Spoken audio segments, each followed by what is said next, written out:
أعوذ بالله من الشيطان الرجيم بسم الله الرحمن الرحيم الرحمن علم القرآن.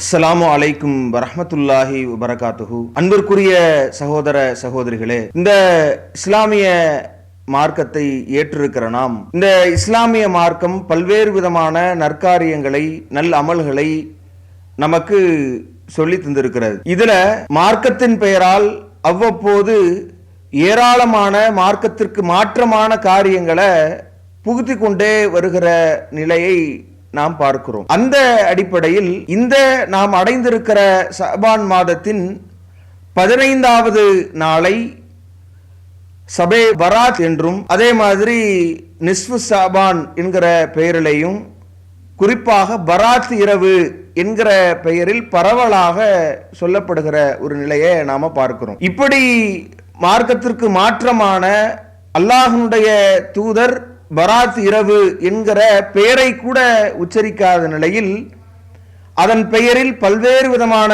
வணக்க வழிபாடுகளை இவர்களாக கற்பனை செய்து கொண்டு அந்த ஒரு நாள் முழுக்க நோன்பு நோற்று, அந்த ஒரு இரவு முழுக்க நின்று வணங்கி, பல்வேறு விதமான மார்க்கத்திற்கு மாற்றமாக திருமறை குர்ஆனின் யாசீன ஒரு குறிப்பிட்ட தடவைகள் ஓதணும், அதில் இடையிடையே நாம சில காரியங்களை, சில பிரார்த்தனைகளை கேட்கணும் என்கிற மாதிரியான பல்வேறு மார்க்க முரணான காரியங்களை அதுல செய்கிற நிலையை நாம பார்க்கிறோம். இதற்கு ஆதரவாக சமூக வலைத்தளங்கள்ல சில வீடியோக்களை பகிர்கிற நிலையையும் நாம பார்க்கிறோம். அந்த வீடியோவில் நாம பார்க்கிற போது, அதில் சமீபத்தில் ஒருவர் பேசியிருக்கிற வீடியோவில் பல்வேறு விதமான மார்க்கத்திற்கு முரணான காரியங்களை மார்க்கமாக சித்தரித்து ஆதாரம் இருப்பது போல ஒரு பிரம்மையை ஏற்படுத்தி பேசியிருக்கிற ஒரு சூழலை நாம பார்க்கிறோம்.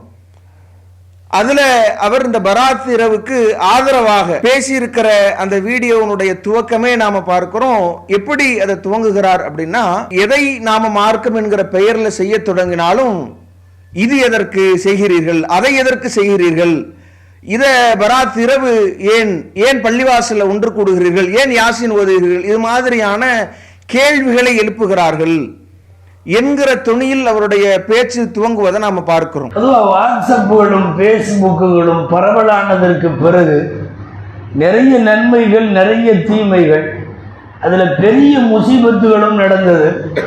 அதுல ஒரு முசீபத்து என்னன்னா, ஆங்காங்கே பராத் இரவு எதுக்கு, இது எதுக்கு, அது எதுக்கு, பள்ளிவாசல்ல கூடுறது எதுக்கு, யாசின் ஓதுறது எதுக்கு, துவா செய்யறது எதுக்கு, எல்லாம் என்னத்துக்கு பள்ளிவாசலுக்கு போறீங்க என்றெல்லாம் எழுத்தில் எழுதி நோட்டீஸுகள் எல்லாம் கொடுத்தவர்கள் ஒரு கட்டத்தில் இப்போ இந்த தகவல் தொழில்நுட்ப உலகில் முன்னேறி குட்டி குட்டி வீடியோவை கரெக்டா பராத் அன்னைக்கு ரிலீஸ் பண்ணிடுறாங்க. இது தேவையில்லை, அது தேவையில்லை என்றெல்லாம் சொல்லி உலகத்தில் கோடிக்கணக்கான மக்கள் பராத்தினுடைய இரவில் அமல் செய்கிறார்கள். பராத் இரவு என்பது தமிழ்நாடு மட்டுமல்ல, அகில இந்தியா மட்டுமல்ல, உலக அளவில் பல்வேறு இடங்களில் இந்த இரவிற்கென்றுள்ள சிறப்பை புரிந்தவர்கள் அமல் செய்கிறார்கள். பொதுவாக ஆதாரம் கேட்பதே இவருக்கு அலர்ஜியாக இருக்கிற ஒரு நிலையத்தான் நாம இந்த துணியில பார்க்க முடியுது. ஏன்னா இவ்வளவு காலமாக இவர்கள் மார்க்கத்திற்கு மாற்றமாக செய்து வருகிற இந்த விஷயங்களை மார்க்க ஆதாரம் கொண்டு நாம இது தவறு என்று சுட்டி காட்டுகிற போது, அதற்கான சரியான ஆதாரபூர்வமான நபிமொழிகளையும் திருமறை வசனங்களையும் சொல்ல வேண்டிய இவர்கள் இதை ஏன் செய்றீங்க, அதை ஏன் செய்றீங்க என்று ஆதாரம் கேட்கிறார்கள் என்பதையே ஒரு பெரிய ஒரு விஷயமாக நினைக்கிற சூழல்ல தான் இவங்களுடைய நிலை இருக்கிறது என்பதை நாம பார்க்கிறோம். அதுல அவர் தூங்குகிற போதே கோடிக்கணக்கானவர்கள் பராத் இரவுல அமல் செய்கிறார்கள் என்று தொடங்குகிறார். உலகத்தில் கோடிக்கணக்கான மக்கள் பராத்தினுடைய இரவில் அமல் செய்கிறார்கள். பராத் இரவு என்பது தமிழ்நாடு மட்டுமல்ல, உலகத்தில் கோடிக்கணக்கான மக்கள் பராத்தினுடைய இரவில் அமல் செய்கிறார்கள். பராத் இரவு என்பது தமிழ்நாடு மட்டுமல்ல, இது தமிழ்நாட்டில் மட்டுமல்ல, உலக அளவில், இந்தியாவை மட்டுமல்ல, தமிழ்நாட்டில் மட்டும் கிடையாது, உலக அளவில் என்று ஆரம்பிச்சு, ஆஹா இதுல அவ்வளவு பெரிய விஷயம் இல்லை, அப்படியெல்லாம் இது செய்யப்படுவது இல்லை என்று அவருக்கே தோண அப்படியே டக்குன்னு எப்படி மாறுறாரு அப்படின்னா, இதுல இருக்கக்கூடிய கோடிக்கணக்கானவர்கள்னு ஆரம்பிச்ச அவரு அப்படியே இது சிறப்பை உணர்ந்த உலக அளவில் இருக்கக்கூடியவர்கள் இதை செய்கிறார்கள், கடைபிடிக்கிறார்கள் என்று முடிக்கிறார். உலக அளவில் பல்வேறு இடங்களில் இந்த இரவிற்கென்றுள்ள சிறப்பை புரிந்தவர்கள் அமல் செய்கிறார்கள். இதுல நாம கவனிக்க வேண்டிய விஷயம் என்ன அப்படின்னு சொன்னா, இந்த விஷயங்கள் தொடர்பா பல காலமாக இதுல இருக்கக்கூடிய இது மார்க்கத்திற்கு மாற்றமான தகவல், இதுல இடம்பெறுகிற பலவீனமான செய்திகள் குறித்த விழிப்புணர்வை மக்கள் மத்தியில துண்டு பிரசுரம் வாயிலாக நாம மக்களுக்கு தெளிவுபடுத்தி கொண்டிருக்கிறோம். அதை இவர் குறிப்பிட்டு பேசுகிற போது, இந்த இரவு சம்பந்தமாக வந்த ஹதீஸ், இந்த பலவீனம் அந்த பலவீனம், இந்த பலம், அவரு இவரு, ஆச்சா போச்சா அத்தர்பாச்சா, இந்த செய்தியில இப்படி இந்த பலவீனம் இருக்கிறது, அந்த பலவீனம் இருக்கிறது, அந்த நபர் பலவீனம், இந்த நபர் பலவீனம் என்று இப்படியெல்லாம் இவர்கள் அவர் இவர் ஆச்சா பூச்சா என்று பேசிக் கொண்டிருக்கிறார்கள் என்று அதை விமர்சிக்க முன் வருகிற போது, நாம ஏதோ அவர் பதில் சொல்ல போகிறார், அப்ப இவரெல்லாம் பலவீனம் என்று நாம குறிப்பிட்ட விஷயங்களுக்கு இவர் பதில் தரப்போகிறார் என்று நாம எதிர்பார்த்து கொண்டிருக்கிற நேரத்தில் இவர் அதற்காக அதுல ஏமாற்றம் தான் மிச்சம் என்பதை அந்த வீடியோ பார்த்திருந்தவர்களுக்கு தெரியும். ஏன் அப்படின்னா, நாம எந்தெந்த செய்திகளை எல்லாம் பலவீனம் என்று குறிப்பிட்டு அதற்கான மறுப்புகளை தெரிவித்திருக்கிறோனோ அதே செய்திகளை திரும்ப சொல்லக்கூடிய நிலையில் தான் அந்த வீடியோ காணொளி முழுக்க அமைந்திருப்பதை நாம பார்க்கிறோம். இன்னும் நாம பார்க்கிற போது, அதை விமர்சிக்கிற போது, மொத்தத்துல என்னன்னா, ஒண்ணு கூடாத, தொழுகாத, மன்னிப்பு கேட்காத, நீட்டா வழக்கம் போல 1 மணி வரை நீ பேஸ்புக்ல இருந்துட்டு தூங்கிரு என்று சொல்லுவதுதான் நோக்கமோ என்னவோ. தொழக்கூடாது இந்த மாதிரியான நிகழ்வுகளை இவர்கள் ஏன் இப்படி தடுக்கிறார்கள் என்று தெரியவில்லை என்று ஆதங்கமான அவர் ஒரு பெரிய நீண்ட உரையை நிகழ்த்த தொடங்குகிறார். சரியான 6 கிரந்தங்கள் என்று சொல்லப்படுகிற சிஹாசித்தாவில் உலக பிரபலமான கிதாபு திருமதி ஷரீப். திருமதி ஷரீஃபில் தனியா ஒரு பாடம், ஷஅபான் மாதத்தினுடைய 15வது இரவு. பாடத்துக்கு தலைப்பே அதுதான். நான் சொல்லுவது ஹதீஸ் நூல், யார் வேண்டுமானாலும் ஆதாரமாக எடுத்து அந்த நூலிலே பார்த்து கொள்ளலாம். பாட நம்பர் 49. அதுல நீங்க பார்க்கிற போது ஒரு தகவலை சொல்றார். சஹீஹான செய்திகளை ஒருங்கிணைத்திருக்கிற 6 கிதாபுகள், முக்கிய கிதாபுகள் இருக்கிறது.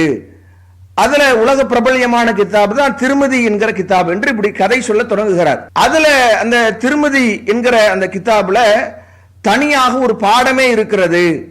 அந்த பாடம் என்ன அப்படின்னா, அதை யாரும் எடுத்து பார்க்கலாம் என்று சொல்லிவிட்டு அந்த பாடத்தை குறிப்பிடுகிறார். பாபு மாஜா ஃபி லைலத்தின் நிஸ்ஃபி மினர் ஷஅபான்.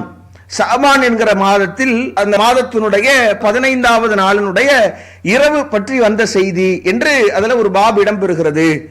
இது 49வது பாடமாக இடம்பெற்றிருக்குன்னு நீங்க எடுத்து பாருங்க என்று அதை ஏதோ ஆதாரம் தரப்போவதை போன்றே அப்படியே அதை பத்தி உள்ள விஷயங்களை விவரித்து, இந்த பாட எண்ல இப்படியான ஒரு பாட தலைப்புல என்று இப்படியே உள்ளே செல்கிறார். சரி, இவர் ஏதாவது நமக்கு ஆதாரம் தரப்போகிறார் என்று நாம உள்ள நுழைகிற போது நாம எதிர்பார்த்த மாதிரி இப்படி பாட எண்களை அதுல பல விஷயங்களை சொன்ன இவர் அங்கேயே பொய்யையும் அவிழ்த்து விட தொடங்குகிறார். அதுல என்ன சொல்றார் அப்படின்னா, இதுல பராத் இரவு என்கிற பெயரிலேயே இந்த நூலினுடைய தலைப்பு இருக்கிறது என்கிற மாதிரி அதுல இவருடைய அந்த கையாடலையும் செய்யறதை நம்ம பார்க்கிறோம்.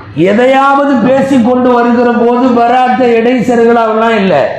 பராத் இரவு தனி தலைப்பு ஹதீஸ் நூலில், பராத் இரவு தனி தலைப்பு ஹதீஸ் நூலில், பராத் இரவு தனி தலைப்பு ஹதீஸ் நூலில். அவர்கள் கண்களிலே பட்டிருக்கலாம், அல்லது திருமதி போன்ற பெரிய மனிதர்கள் கூட இவர்களிடத்தில் பலவீனமாக இருக்கலாம். நாம சொன்ன மாதிரி நபிமொழிகள்லையோ திருமறை வசனங்கள்லையோ பராத் இரவு என்று இவர்கள் இன்றைக்கு ஒரு நாளை எப்படி லைலத்துல் கத்ர் மகத்துவமிக்க இரவு என்று திருமறை குர்ஆன் குறிப்பிடுகிறதோ, நபிமொழிகள் அடையாளப்படுத்துகிறதோ, இது போன்று பராத் இரவு என்று இவர்கள் வைத்துக் கொண்ட பெயருக்கும் திருமறை குர்ஆனுக்கும் நபிமொழிகளுக்கும் எந்த சம்பந்தமும் இல்லை என்று நாம சொன்ன மாதிரி, அப்ப அதுல ஏதோ தலைப்பிட்ட மாதிரியான ஒரு நிலையை இவர் ஏற்படுத்த பார்ப்பதை நம்ம பார்க்கிறோம். இன்னும் நாம சொல்ல போனா அந்த செய்தியை அவரு வர்ணிச்சு அதுல சொல்றாரு. திருமதியில இடம்பெறுகிற இந்த 670வது செய்தி, அங்க அதுல என்ன நடக்கிறது என்பதை சொல்கிற போது, நபி ஸல்லல்லாஹு அலைஹி வஸல்லம் அவங்க அந்த செய்தியில நாம பார்க்கிற போது அல்லாஹ்வுடைய தூதர் ஒரு கட்டத்துல நபி அவங்க வெளியே எழுந்து போறாங்க. ஆயிஷா ரலியல்லாஹு அன்ஹா அவங்க வந்து அந்த இரவுல நபி அவங்க வெளியே போறதை பார்த்து இவங்களும் நபி அவர்களை தேடி பின்னாடியே போறாங்க. அப்ப பக்கி என்கிற அந்த மையவாடியில ரசூலுல்லாஹ் நிற்கிறாங்க. அப்ப நிற்கிற போது அந்த ஷாபான் மாதம் 15வது இரவுல அப்ப இதற்கான காரணத்தை கேட்கும் போது ரசூலுல்லாஹ் அந்த 15வது இரவுல அல்லாஹ் முதல் வானத்துல இறங்கி வருகிறான். அதுல முதல் வானத்துல இறங்கி வருகிற போது கல்வ் என்கிற அந்த மக்கள் அந்த கோத்திரத்தை சார்ந்த அவர்கள் வளர்க்கிற அந்த ஆட்டினுடைய ரோமம் எவ்வளவு எண்ணிக்கை இருக்கிறதோ அந்த அளவிற்கான பாவங்களை இறைவன் மன்னிக்கிறான் என்று சொன்னதாக இந்த திருமதியில இடம்பெறுகிற செய்தி இருக்கு. ஆனா இவர் அதை சொல்லுகிற போது அந்த செய்தி அப்படியே வரிசையா அந்த பாபுனுடைய எண்ணு அதையும் தப்பாதான் சொன்னாரு. அந்த பாடத்தினுடைய தலைப்பை சொல்லி அந்த செய்தி அறிவிப்பாளருடைய பெயரையும் ஆயிஷா ரலியல்லாஹு அன்ஹா என்று குறிப்பிட்டு அந்த செய்தியினுடைய போங்க சொல்லிட்டு இடையில என்ன செய்யறாரு அப்படின்னா அதற்கு மாற்றமாக வந்து ரசூலுல்லாஹ் வந்து அதுல நின்று அந்த ஷாபானுடைய 15ல நின்று வணங்கி கொண்டே இருந்தார்கள் என்கிற மாதிரி அதுல இல்லாத ஷாபான் மாதத்தினுடைய 15வது இரவில் நபி ஸல்லல்லாஹு அலைஹி வஸல்லம் சிறப்பாக நீண்ட நேரம் அமல்கள் செய்தார்கள். ஷாபான் மாதத்தினுடைய 15வது இரவில் நபி ஸல்லல்லாஹு அலைஹி வஸல்லம் சிறப்பாக நீண்ட நேரம் அமல்கள் செய்தார்கள். நபி ஸல்லல்லாஹு அலைஹி வஸல்லம் அவங்க இதுல செய்யாத ஒன்ன வந்து அதுல இருக்கிற மாதிரி அதுல சொல்றார். வேற எங்கேயோ இருக்கிற செய்தியை கூட மாத்தி சொல்லி இருக்கலாம் நம்ம நினைத்து கொண்டாலும் கூட இப்படி வரிசையாக ஏதோ ஒரு முறை சொன்னால் நம்ம அப்படி எடுத்துக் கொள்ளலாம். 2-3 தடவைகள் அதை வரிசையாக அவர் வந்து சொல்லுகிற போது திரும்ப திரும்ப சொல்லுகிற நிலையை நாம பார்க்கிறோம். அப்ப இதுல வருகிற எல்லா அந்த பாபுனுடைய பெயரை அதனுடைய தலைப்பினுடைய பெயரிலிருந்து எண்ணிலிருந்து எல்லாத்தையும் குறிப்பிட தெரிந்த இவர் அது அந்த செய்தியினுடைய தொடர்ச்சியிலே திருமதி இமாம் என்ன செய்கிறார் அப்படின்னா இது பலவீனமான செய்தி என்கிற விஷயத்தையும் குறிப்பிடுறார். நீங்க அதில் எப்படி பார்க்கலாம், அந்த செய்தியினுடைய தொடர்ச்சியில திருமதி இமாம் இந்த செய்தியை பதிவு செய்து விட்டு இவர் பாபுனுடைய தலைப்பை படிக்கிற மாதிரி அதுல இருக்கிற ஏனைய விஷயங்களை அவர் படித்து காட்டுகிற மாதிரி அதனுடைய தொடர்ச்சியிலே இருக்கிறது. சமயத்து முஹம்மதன் யுலைஃபு ஹாதல் ஹதீஸ், நான் இந்த செய்தியில் இடம்பெறுகிற இந்த செய்தி வந்து பலவீனமான செய்தி என்று புகாரி இமாம் அவர்கள் சொல்லி இருக்கிறார்கள் என்று அதனுடைய காரணத்தை சொல்கிறார். கால யஹ்யா இப்னு அபி கசீர், இந்த செய்தியில வருகிற அறிவிப்பாளரான யஹ்யா இப்னு அபி கசீர் என்கிறவர் லம் யஸ்மா மின் உருவா என்கிற அடுத்த அறிவிப்பாளர் இடத்துல இவர் கேட்கல, எதையுமே செவியேற்கல, இவரும் அவருக்கும் என்ன சம்பந்தம் இல்லை, இது தொடர் முறிந்த ஒரு செய்தி என்கிற விஷயத்தையும் சொல்லி அதுக்கப்புறம் திரும்ப இன்னொரு குறையும் சொல்கிறார். ஹஜ்ஜாஜ் இப்னு அர்த்தாத் என்கிற அந்த அறிவிப்பாளரும் லம் யஸ்மா மின் யஹ்யா இப்னு அபி கசீர், யஹ்யா இப்னு அபி கசீர் என்கிற அவரிடத்துல இவர் செவியேற்கல என்கிற விஷயத்தை புகாரி இமாம் அதை சொல்லி அதனால் இந்த செய்தி பலவீனம் என்பதை திருமதி இமாம் இவர் தலைப்பை படிச்சு காண்பிச்சு அதுல மக்களை வந்து ஏதோ அப்படியே பராத் இரவுக்கு ஆதாரம் இருப்பதை போன்று ஒரு பிரம்மையை அப்படியே நீங்க அதை கேட்டீங்கன்னா தெரியும். அந்த அளவிற்கு அதை சொல்லுவதற்கே அவ்வளவு நேரம் எடுத்துக்கொண்டு இப்பேற்பட்ட புகழ் வாய்ந்த கிதாபுல இப்பேற்பட்ட ஒரு தலைப்பு இல்லாத தலைப்பு சொல்லி இப்படி ஒரு தலைப்பு இடப்பட்டிருக்கிறது, அந்த தலைப்பிற்கு கீழே இப்படி செய்தி இருக்கிறது என்று இவ்வளத்தையும் சொல்லி அதுல இருக்க எந்த அளவிற்கு அப்படின்னா இதற்கு முந்தைய ஒரு சின்ன வரி அதையும் வாசிக்கிறார். வஃபில் பாபி அன் அபிபக்கர் சித்திக், அபூபக்கர் சித்திக் அவர்கள் வழியாகவும் ஒரு பாபில் இந்த செய்தி இடம்பெற்றிருக்கிறது என்ற விஷயம் வரைக்கும் படித்த இவர் அதற்கு பிறகு இது பலவீனமானது என்று திருமதி இமாமே குறிப்பிட்டிருக்கிற விஷயத்தை இருட்டடிப்பு செய்திருப்பது தான். அப்ப இவங்களுடைய நோக்கம் நமக்கு தெரியுது. இவங்க வந்து மார்க்கத்தை சொல்லுவது என்கிற ஒரு நிலையை தாண்டி ஏதோ ஒண்ணு அதை எந்த அளவிற்குனா அதை எடுத்து படிக்க சொல்கிற இவர் படிக்கிறவன் அதுக்கு கீழே படிச்சிருவானே, நம்மள மாதிரி அதை மறைத்து அதை கட் செய்து விட்டு அதை இருட்டடிப்பு செய்து விட்டு கடந்து செல்ல மாட்டானே. இவ்வளவு தெளிவாக நம்ம அதனுடைய தலைப்பெல்லாம் சொல்லி பார்க்கிற போது அவன் எடுத்து பார்த்துட்டா என்கிற அச்சம் இல்லை. அப்போ அவன் பார்க்க மாட்டான், நம்ம இவ்வளவு சொன்னாலே அவன் எடுத்து பார்க்க மாட்டான் என்கிற தைரியத்துலதான் இப்படி துணிந்து அதுல இருக்கக்கூடிய விஷயங்களை இருட்டடிப்பு செய்து விட்டு அதுலயும் ஒரு நிறைய விஷயங்களை மாற்றி அமைத்து சொல்கிற நிலையை நாம பார்க்கிறோம். இன்னும் அதுல நாம பார்க்கிற போது அதனுடைய தொடர்ச்சியில அதுல சம்பந்தம் இல்லாத பல செய்திகளையும் இவங்க அப்படித்தானே எப்பயுமே இந்த மாதிரி ஒரு பலவீனமான செய்தியை வைத்துக்கொண்டு இதற்கு துணைக்கு அழைக்கிற இந்த செய்தியை நாம் பார்க்கிற போது ரசூலுல்லாஹ் ஷாபான் மாதத்தை அதிகமான நோன்பு நோக்கிறாங்க என்கிற விஷயங்களை எல்லாம் சொல்லி ஷாபான் மாசம் முழுவதும் நபி அவங்க நோன்பு நோற்றதை சொல்லி 15வது தேதி குறிப்பிட்டு இவர்கள் செய்கிற நோன்பு நோக்கிற காரியத்திற்கு ஆதாரம் சொல்கிறார்கள் என்றால், அப்ப இவங்க மொட்டைக்கும் முழங்காலுக்கும் முடிச்சு போடுகிற அந்த வேலையை செய்வதை நாம மிக தெளிவாக புரிந்து கொள்ள முடிகிறது. அதே மாதிரி நாம் இதுல பார்க்கக்கூடிய ஒரு விஷயம், ஒரு ஹதீஸ் இருந்தால் நாங்க இந்த 6 ஆதாரபூர்வமான நபிமொழிகள் புகாரி, முஸ்லிம், திருமதி, அபுதாவுத், இப்னு மாஜா, நசை, இந்த மாதிரி இந்த 6 கிதாபுகள்ல ஏதோ ஒரு கிதாபில் ஒரு செய்தி இருந்தால் கூட நாங்கள் அது போதும் அமல் செய்பவர்களுக்கு என்று சொல்கிற இவர்கள் சொல்லிட்டு இந்த செய்தியை காண்பிச்சு ஆனாலும் நிறைய செய்தி இருக்குன்னு சொல்ல வராராம். ஆனா இவர்களுடைய நிலை என்ன? இது மாதிரி எண்ணற்ற பல செய்திகளை மறுத்து அதற்கு உயிர் கொடுக்காம அதை தூக்கி, இன்னும் சொல்ல போனா இந்த பராத் இரவு என்பதற்கு இவ்வளவு அதை பெரிய விஷயமா லைலத்துல் பராத் என்று அதை இவ்வளவு கொண்டாட துடிக்கிற இவர்கள் ரசூலுல்லாஹி ஸல்லல்லாஹு அலைஹி வஸல்லம் அவங்க லைலத்துல் கத்ருடைய இரவு ஒற்றை படைகள்ல நீங்க தேடுங்கள், அந்த 5 நாட்கள்ல நீங்க தேடுங்கள் என்று நபிகள் நாயகம் ஸல்லல்லாஹு அலைஹி வஸல்லம் அவர்கள் சொல்லி இருக்கிற விஷயத்தை இன்றைக்கு சமுதாயத்தில் மறைத்து 27 மட்டும்தான் என்று நபிமொழிக்கு மாற்றமாக செயல்படுறாங்க. எவ்வளவு செய்திகள் இருக்கிறது. நீங்க லைலத்துல் கத்ர் தொடர்பாகவே பார்த்தீங்கன்னா புகாரி, முஸ்லீம்ல மட்டும் எவ்வளவு செய்திகள் இருக்கிறது, இப்படி சொல்லுகிற செய்திகள். அப்ப அத்தனையும் மூடுகிறார்கள். இது மாதிரி எண்ணற்ற விஷயங்களை நபிமொழிக்கு மாற்றமாக சஹர்பாங்கு அல்லாஹ்வுடைய தூதருடைய காலத்தில் சொல்லப்பட்டது என்று இருக்கிறது. இன்றைக்கு சஹர்பாங்கு சொல்லப்படுகிறதா உங்க மதுஹப் பள்ளிவாசல்கள்ல? அப்ப மார்க்கத்திற்கு மாற்றமாக ஹதீஸ் நேரடியாக இடம்பெற்றிருந்தாலும் கூட எங்க இமாம் என்ன கருத்து சொல்கிறார்கள் என்கிற விஷயங்களை பார்த்து, இன்னும் சொல்ல போனா இவர்கள் அந்த இமாம்கள் சொல்லக்கூடிய கருத்துக்களையும் அவர்களும் கூட பராத் இரவுக்கு எதிராக தான் சொல்லி இருக்கிறார்கள் என்கிற விஷயங்களை நம்ம பார்க்க இருக்கிறோம். அப்ப அப்பேற்பட்ட ஒரு நிலையில் பல நபிமொழிகளை இவர்கள் தூக்கி எறிந்து விட்டு இவர்களுடைய செயல்பாடுகளை அமைத்துக் கொண்டு பலவீனமான செய்தியை அதுல பல இருட்டடிப்புகளை செஞ்சு மக்கள் மத்தியில சொல்வதை நாம பார்க்கிறோம். இன்னும் நாம பார்க்கிற போது அதுல குறிப்பாக அடுத்த ஒரு இப்னு மாஜாவிலையும் இதே மாதிரி ஒரு பாப் அமைத்து ஒரு தலைப்பிட்டு ஒரு செய்தி வருகிறது என்று இவர் தொடங்குகிறார். அந்த செய்தி என்ன? அதுலயும் நாம பார்க்கிறோம். அந்த செய்தியினுடைய அதை துண்டு துண்டாக ஆக்கி அதை பல இடங்கள்ல அதே இடத்துல வெவ்வேறு இடத்துல சொல்லி பல செய்திகளை சொன்ன மாதிரி காட்டுகிறார். அந்த செய்தி என்ன? அந்த செய்தி எப்படி வருகிறது? கால ரசூலுல்லாஹி ஸல்லல்லாஹு அலைஹி வஸல்லம் இதா கானத் லைலத்துன் நிஸ்ஃபி மின ஷஅபான், ரசூலுல்லாஹி ஸல்லல்லாஹு அலைஹி வஸல்லம் அவங்க ஷஅபான் மாதத்தினுடைய பாதி இரவு வந்து விட்டால், 15வது நாள் வந்து விட்டால், அதுல ஃபகூமு லைலஹா, அதனுடைய இரவு நீங்கள் நின்று வணங்குங்கள், வசூமுஹா நஹாரஹா, அதனுடைய பகல்ல நீங்க நோன்பு வையுங்கள், ஃபைனல்லாஹ யன்ஸிலு ஃபீஹா, அல்லாஹ் அதுல இறங்கி லி குரூபி ஷம்ஸி இல இல ஸமாஇ துன்யா, இந்த உலகத்தினுடைய அந்த வானம் வரைக்கும் அல்லாஹ் இறங்கி அல்லாஹ் கேட்கிறானா, ஃபயகூல் அலா மின் முஸ்தக்ஃபிரி லி, என்னிடத்தில் பாவ மன்னிப்பு கோருபவர்கள் இருக்கிறார்களா, ஃபாஃபிர் லஹு, அவருக்கு நான் பாவ மன்னிப்பு அளிக்கிறேன், அலா முஸ்தர்சிகுன், யாரும் உங்களுக்கு சோதனைக்கு உள்ளானவர்கள் இருக்கிறார்களா, நீங்கள் சொல்லுங்கள் உங்களுடைய சோதனைகளை நான் அதை போக்குகிறேன், துன்பங்களுக்கு உட்பட்டவர்கள் இருக்கிறார்களா, என்னிடம் நீங்கள் கேளுங்கள், அந்த துன்பங்களை நான் நீக்குகிறேன் என்று இப்பேற்பட்ட அந்த செய்தியை படிக்கிறார். இது இப்னு மாஜாவில் இடம்பெறுகிற 1378வது செய்தி. இந்த செய்தியை குறிப்பிடுகிற இவர் இது எவ்வளவு ஒரு பலவீனமான செய்தி என்கிற ஒரு நிலையை நாம் பார்க்கணும். எந்த அளவிற்கு இது ஒரு பலவீனமான செய்தி, இதை நாம பல இடங்கள்ல இவர் குறிப்பிடுகிற மாதிரி நோட்டீஸ் வெளியிட்டுக்கின்ற காலம் இருந்தது. இப்ப நாம வாயிலாக பார்க்கிற போது வீடியோக்கள்ல பரப்பி மகிழ்கிறார்கள், அதுல இவர்களுக்கு என்னத்தான் இருக்கிறது என்கிற மாதிரி இவர் கோபம் அடைகிறார்.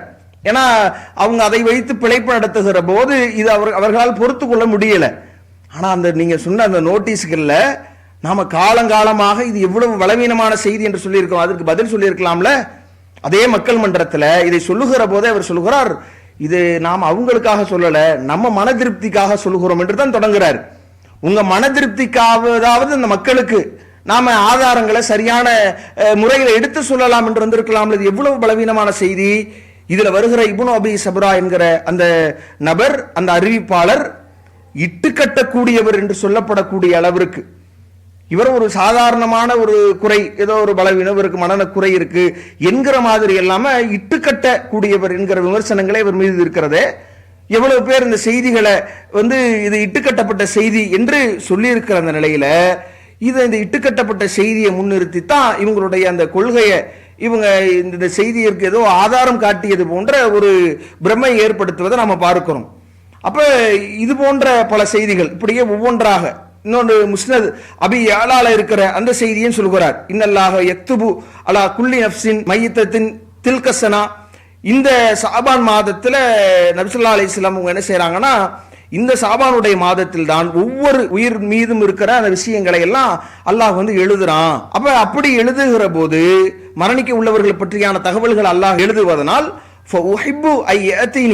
அஜலி சாயிமுன், நான் நோன்பாளியாக இருக்கிற நிலையிலேயே என்னுடைய தவணை முடிந்து போவதை நான் விரும்புகிறேன் என்று நபி ஸல்லல்லாஹு அலைஹி வஸல்லம் சொல்றாங்க என்கிற மாதிரி இந்த செய்தியை சொல்றார். நீங்க எல்லாம் யோசிச்சு பாருங்களேன். முதல் இந்த செய்தி பலவீனமானது. இதுல இடம்பெறுகிற ஒவ்வொரு நபர் குறித்து நம்ம அதுல பலவீனம் எப்படின்றத சொல்லுவோம். அதுல வருகிற சுவைத் இப்னு சயீத் என்கிறவர் பலவீனமானவர். அதுல இருக்கிற முஸ்லிம் இப்னு ஹாலித் என்கிறவர், அவர் குறித்த நிறைய விமர்சனங்களை ஹதீஸ் துறை வல்லுநர்கள் சொல்றாங்க. இதுல தரீஃப் என்று சொல்லப்படக்கூடியவர் அறியப்படாத மஜ்ஹூலான நபர் என்று இப்படி எண்ணற்ற பல விமர்சனங்களை, அதுல இருக்கிற பல அறிவிப்பாளர்கள் விமர்சனத்துக்குள்ளானவர்கள். செய்தி பலவீனமான செய்தி என்கிற நிலையில் இருக்கிற ஒரு செய்தி. நீங்க அந்த செய்தியை விடுங்க, அது சொல்லுகிற கருத்தை யோசிச்சு பாருங்க. எதுவும் நிறைய செய்திகள் இருக்கிற மாதிரி இருக்குது. இந்த செய்தியில் என்ன சொல்லப்படுது? இந்த மாதம் முழுக்க, இந்த சாபானுடைய மாதத்தில் இந்த காரியம் நடக்க இருப்பதாக அதுல சொல்லப்படுது. இதுக்கும் பராத் இரவு என்கிற பெயர்ல அந்த ஒரு நாள் 15வது நாளை பத்தி பேசுதா? இது சாபானுடைய இந்த பாதி 15வது நாளை பத்தி இந்த செய்தியில குறிப்பிடப்படுது. அப்ப எப்படி ஒரு எதற்கும் சம்பந்தம் இல்லாத ஒன்றை அழைத்ததை சாபான் மாதம் பத்தி எங்க சொல்லுதோ, ஒரு குறிப்பிட்ட வருடங்களை பத்தி பேசுகிற செய்திகளை கூட இவங்க அதற்கு ஆதாரமா, இவங்க ஒரு நாளை பற்றி பேசுவதற்கு இவங்க கொண்டு வருவதற்கு ஆதாரமாக கொண்டு வந்து நிறுத்துவார்கள். அப்ப அந்த மாதிரியான ஒரு வேலையை செய்கிறார்கள் ஒழிய இதுல எந்த வித அடிப்படையிலையும் நாம இதை ஒரு ஆதாரமாக எடுத்துக்கொள்ளத்தக்க வகையில இது இல்லை. இதுல இன்னும் நாம சொல்ல போனா இவங்களுடைய நிலை எப்படி போயிருக்குன்னா, துணிந்து குர்ஆன் வசனங்களை திரிக்கிற வேலைகளையும் செய்றாங்க. இந்த இரவிலே அல்லாஹ் குர்ஆனிலே சொல்லுகிறான், ஃபீஹா யுஃப்ரகு குல்லு அம்ரின் ஹகீம், நுட்பமான ஒவ்வொரு விஷயமும் பிரித்து தரப்படுகிறது, மலக்குகளிடத்தில் ஒப்படைக்கப்படுகிறது. சாதாரணமாக நாம் வழக்கு பாஷையில பட்ஜெட் போடும் இரவு என்று சொல்லுகிறோம். பிறக்கிற குழந்தைகள் அல்லது இறக்கிற ஆன்மாக்கள், கிடைக்க போகிற ரிசுக்குகள் அல்லது பலா முசீபத்துகள் ஏற்பட போவதோ அல்லது நீங்க போவதோ, இது குறித்த எல்லா செய்திகளும் மலக்குகளுக்கு தருகிறார். இது இந்த இரவிலே நடப்பதாய் குர்ஆனிலேயே இருக்கிறது. இது இந்த இரவிலே நடப்பதாய் குர்ஆனிலேயே இருக்கிறது. திருமறை குர்ஆன்ல ஒரு வசனம் வருவதாக இவர் சொல்றார். நுட்பமான ஒவ்வொரு விஷயமும் பிரித்து தரப்படுகிறது, அது மலக்குமார்களிடத்துல ஒப்படைக்கப்படுகிறது. நம்ம வழக்கு மொழியில சொல்வதாக இருந்தால் அந்த பட்ஜெட் போடப்படுகிற நாளே என்னன்னா இந்த சாபானுடைய 15வது அந்த பராத் இரவு என்று சொல்லப்படக்கூடிய நாள்ல தான் அல்லாஹ் வானத்துல பட்ஜெட் போடுறான். யாரெல்லாம் எந்தெந்த குழந்தைகள்லாம் பிறக்க போகிறதோ, யாரெல்லாம் இறக்க போகிறார்களோ, என்னென்ன ரிஸ்க் கிடைக்க போகுதோ, என்ன முசீபத்தெல்லாம் ஏற்பட போகுதோ, அனைத்தையும் அல்லாஹ் தீர்மானிக்கிற நாளே இந்த நாள் தான். இதை இவர்கிட்ட அல்லாஹ் சொன்ன மாதிரி அப்படியே அதை சொல்லுகிற நிலை ஏற்படுத்த. இப்படி நீங்க சொல்றீங்கன்னா அதுக்கு ஒரே ஒரு ஆதார வசனம் 44வது அத்தியாயத்தில் வருகிற அந்த ஒரு வசனம் தான் இவங்களுக்கு ஆதாரம். அந்த வசனத்தில் உண்மையுமே என்ன சொல்லப்பட்டிருக்குது, அந்த வசனம் எதை பற்றி பேசுகிறது என்கிற விஷயத்தை நாம் பார்த்தோம்னா, அல்லாஹுல் கிதாபில் முபீன் என்று அந்த தெளிவான இந்த வசனத்தை அல்லாஹ் சத்தியமிட்டு அதுல சொல்றான். ஃபீஹா யுஃப்ரகு குல்லு அம்ரின் ஹகீம், இதில் தான் உறுதியான காரியங்கள் யாவும் பிரிக்கப்படுகிறது என்று அல்லாஹ் சொல்கிறான். அது எந்த நாள்? இந்த குர்ஆன் இறக்கி அருளப்பட்டதாக அந்த வசனம் சொல்லுவதை நாம எப்படி புரியணும்?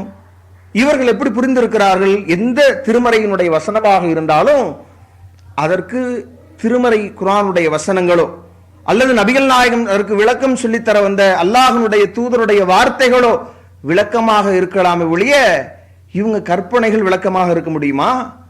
திருமறை குர்ஆன் என்னைக்கு இறக்கப்பட்டுச்சு, அது குறித்த வசனங்கள் என்ன சொல்கிறது? அப்ப இவங்க அந்த அடிப்படைகளை மாற்றுறாங்க.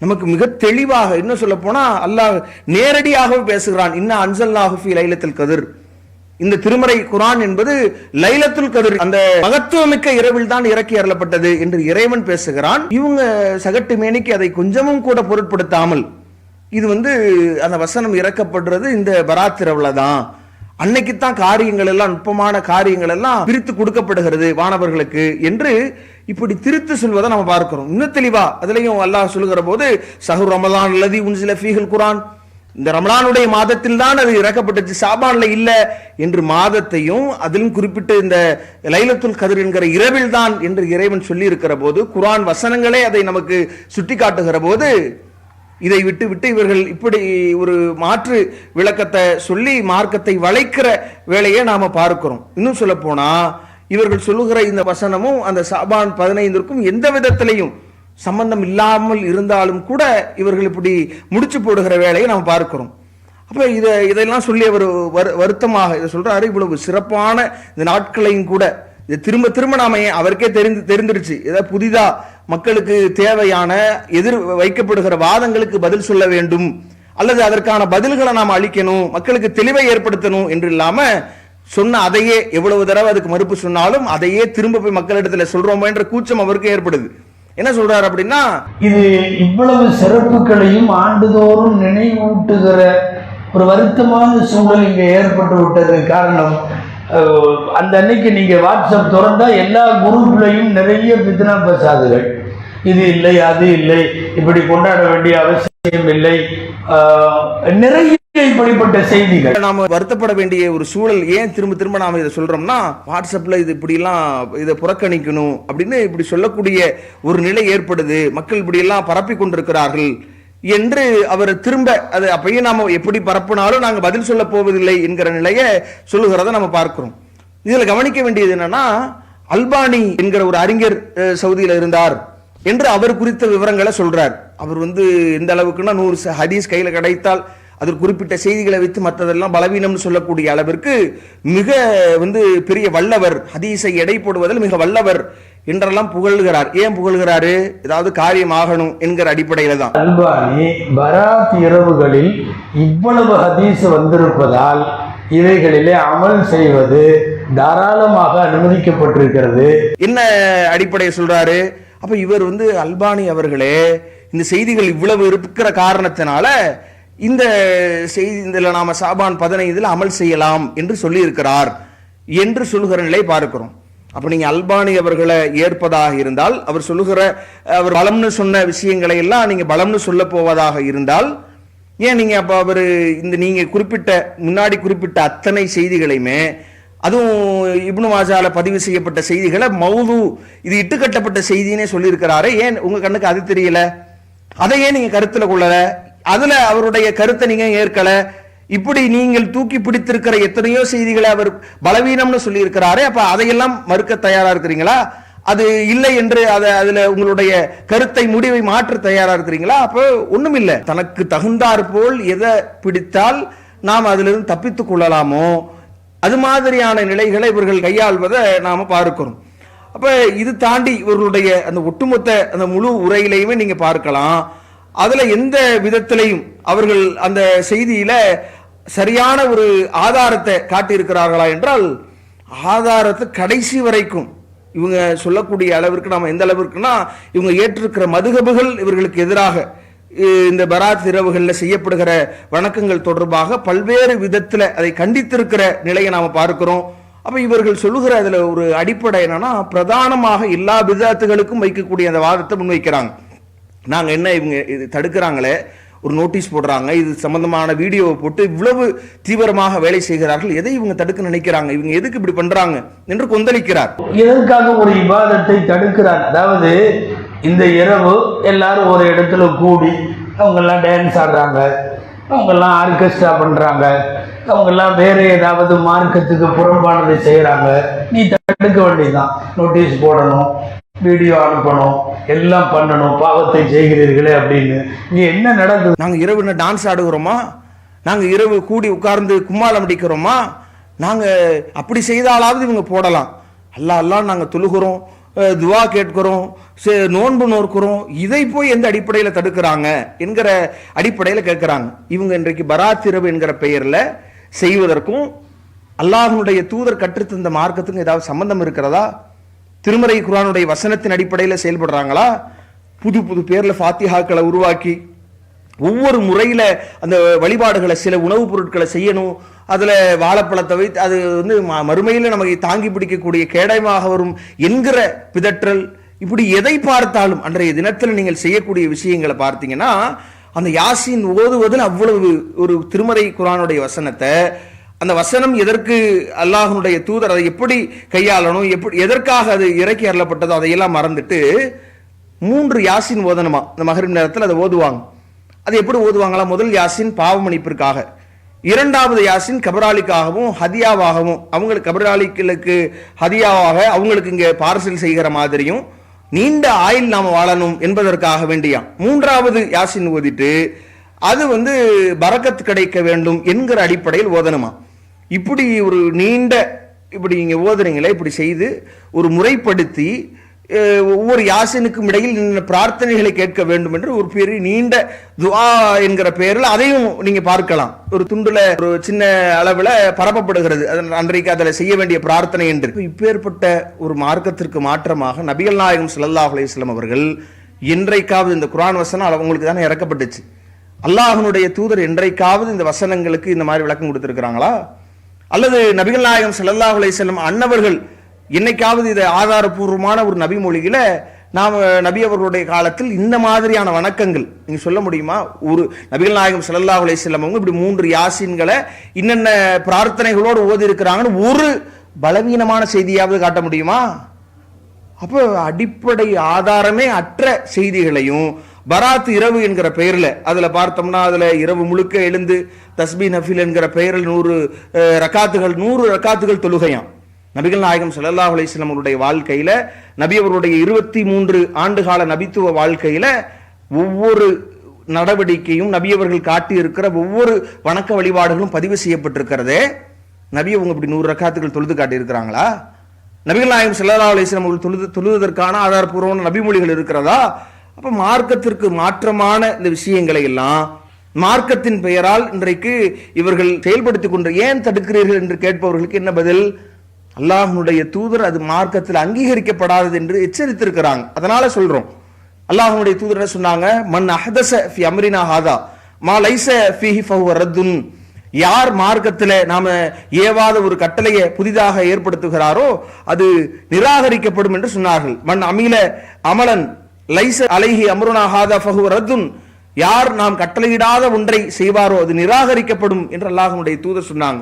வெறும் நிராகரிக்கப்படுவது மட்டுமல்ல, நாம் கஷ்டப்பட்டு செய்வதை இறைவன் புறக்கணித்து விட்டு போவது மட்டுமல்ல, அதற்கு நன்மை வழங்கப்படாதது மட்டுமல்ல, அல்லாஹ்வுடைய தூதர் சொல்றாங்க, இன்ன அஸ்தகல் ஹதீஸ் கிதாபுல்லாஹ். இன்னைக்கு ஊர் உலகத்துல யாரும் சொல்லட்டும், பராத் இரவு என்று சொல்லட்டும், மெஹராஜ் இரவு என்று சொல்லட்டும், மார்க்கத்திற்கு மாற்றமாக அல்லாஹ்வுடைய தூதர் நடைமுறைப்படுத்தாத எந்த விஷயத்தை எவ்வளவு பெரிய உடை அணிந்து பெரிய தலப்பாகை போட்ட யாரும் சொல்லட்டும், அல்லாஹ்வுடைய தூதர் சொல்லக்கூடிய வார்த்தை என்ன? இன்ன அஸ்தகல் ஹதீஸ் கிதாபுல்லாஹ். வார்த்தைகள்ல மிகவும் உண்மையானது என்பது அல்லாஹ்வுடைய வார்த்தை தான். வஹ்சனல் ஹதி ஹதி முஹம்மது. வழிகாட்டுதல்கள்ல மிக சிறந்தது என்பது எவருடைய வழிகாட்டுதலும் இல்ல, முஹம்மது நபி ஸல்லல்லாஹு அலைஹி வஸல்லம் அவர்களுடைய வழிகாட்டுதல் தான். ஷர்ருல் உமூரி முஹதஸாத்துஹா.